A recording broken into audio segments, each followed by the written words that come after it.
ওইটা এখনো ঠিলা দিই নাই, ওটা শুধু পুচাইছি। আর ওটা উঠবে ছোটো ভাই।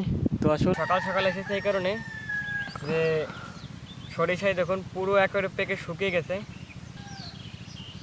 আসসালামু আলাইকুম, সবাই কেমন আছেন? আলহামদুলিল্লাহ, আল্লাহর রহমতে আমি ভালোই আছি। তো আজকে চলে আসছি মাথার সেই দেখতেছেন আমি বসে রয়েছি সেই উপরের জমিতে, যেটা ওই যে কলই রোপণ কলই বুনিয়েছিলাম। তো সেই কলই এবং সরিষা এই দুইটা জিনিস বুনিয়েছিলাম। তা সরিষাও পেকে গেছে, কলই পেকে গেছে দেখতেছেন। তো সরিষাটা একটু বেশি পেকে গেছে এই কারণে, আর কলইও প্রায় পেকে আসছে।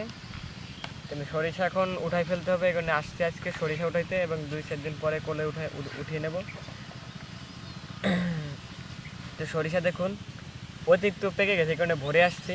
দেখুন কুয়াশা এখনও কাটে নেই, সাইড দিয়ে প্রচুর এখনও হালকা হালকা কুয়াশা আছে। তো সকাল সকাল এসেছে এই কারণে যে সরিষায় দেখুন পুরো একেবারে পেকে শুকিয়ে গেছে। তো গতকালকে বিকেলে এসেছিলাম, গতকালকে বিকেলে এসে এরকম যদি এই খরা ওঠার পরে মানে সরিষাটা গরম হয়ে যাচ্ছে, গরম হয়ে যাওয়ার পরে এরকম একটা টুক্কা দিলে এই সরিষার ভিতর দিয়ে দানা সম্পূর্ণ মাটিতে পড়ে যাচ্ছে। কিন্তু এখন আবার হচ্ছে না, কারণ এখন এই যে এটা ওই যে নিশি পরে হয়ে গেছে, মানে এটা একটু মদা মদা হয়েছে, এই কারণে এটা একটু জয়েন্ট আছে, এই কারণে এটা উঠছে না। তো আজকে শুধু সরিষা উঠাবো, দেখতেছেন এই যে আমার সাইড দিয়ে সরিষা উঠিয়েছে। আর এগুলো করি শুধু আমি আর আমার ছোটো ভাই এই দুজনে করি, আর কেউ আসে না বেশি একটা।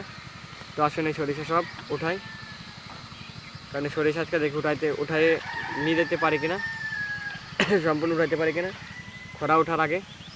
এদিকে চেষ্টা আছে 10-11টা পর্যন্ত উঠাইতে পারবো, ওর পরে উঠাইতে পারবো না, কারণ ওর পরে এটা পুরো দমে গরম হয়ে যাবে। আবার এরকম মানে হালকা রকম টান দিলেই এটার ভিতরতে দানা সম্পূর্ণ পড়ে যাবে।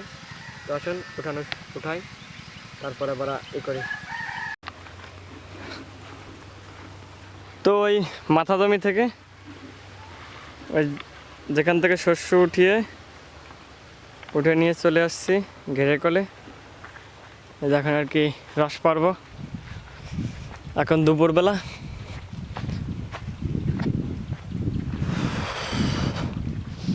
তো দুপুরে যে এখন বাজে 12টা 23।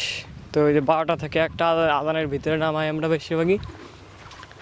তো চলে এসছে এখন 12টা 30 বাজে। তো দেখেছেন ছোটো ভাইয়ের হাতে সব ঠিলা, মোট 2টা গাছ এই ঠিলা দিয়েছি। এই যে ওইটা তো এই যে আগে কাটা, এই যে কোনারটা, আর ওই পাশে যেটা আছে ওইটা এখনো ঠিলা দিই নাই, ওটা শুধু পুচাইছি। আর এটা আর কি ঠিলা দিয়েছি। তো এটা আমি উঠবো, আর ওটা উঠবে ছোটো ভাই। তো আসুন রস পেরে নামি।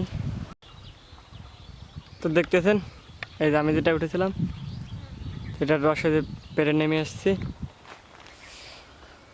আর এই দেখুন সম্পূর্ণ বিলের ধান, আলহামদুলিল্লাহ একেবারে খারাপ না, এবারে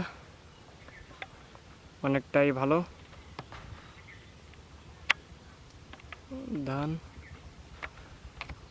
এটা এখন উপরে জমি, এই যে যেটা দেখতেছেন এটা আমাদের, কিন্তু এটা যে মর্গে রেখে দিয়েছি জমি কেনার কারণে। এইটা আছে এই যে জমিটা, এইটা আর ওই পাশে ওইটা, আর ঘেরের ভিতরে জমি, এই জমিগুলো আর কি মর্গেজ দেওয়া আছে। ইনশাল্লাহ ভবিষ্যতে এটাও ছাড়াবো।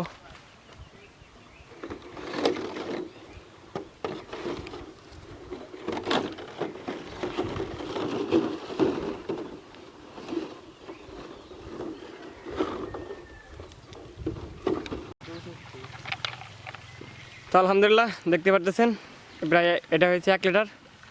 এখন লগন দুপুরবেলা, তো এই লগন রস। আর যে ঠিলাগুলো আমি আমি তো যেই বোতল পাতি, অনেক যারা মাটির ঠিলে সেটাও পাতে। মাটির ঠিলে পাতলে একটু ভেজাল বেশি, ওই যে চুন টুন দিয়ে ওইটা শুকাইতে করতে হয়। তার এই প্লাস্টিকের এই বোতলগুলো দিলে শুধু এই যে আমাদের যে মোটরটা এটা চালিয়ে দেখুন এই যে ধুয়ে রোদে শুকাইতে দিছি, শুধু শুকাইলেই হবে। কিন্তু এটা একটু ভালো করে হাত দিয়ে এবং ন্যাকড়া দিয়ে অথবা ওই যে ধোয় যে দিয়ে ওইটা দিয়ে এটাকে ভালো করে ধুয়ে এরকম শুধু শুকাইলেই হয়ে যায়, আর কিছু করা লাগে না, চুন টুন কিছু কিছু দেওয়া লাগে না, কিন্তু মাটিরটা দেওয়া লাগে। তো এই হলো রস। আর আজকে সকালবেলা হয়েছিল 3 লিটার মতন। তো এখন যাবো বাড়ির দিকে রস নিয়ে, সকালটা দিয়ে গুড় জ্বালিয়েছি মনে করে, সেটা এখন আমি বলতে পারি না শিওর। তো এখন যাবো বাড়ির দিকে, দুপুর হয়ে আসছে, 1টা বেজে আসছে, গোসল টোসল করবো। তো আজকে এই পর্যন্তই।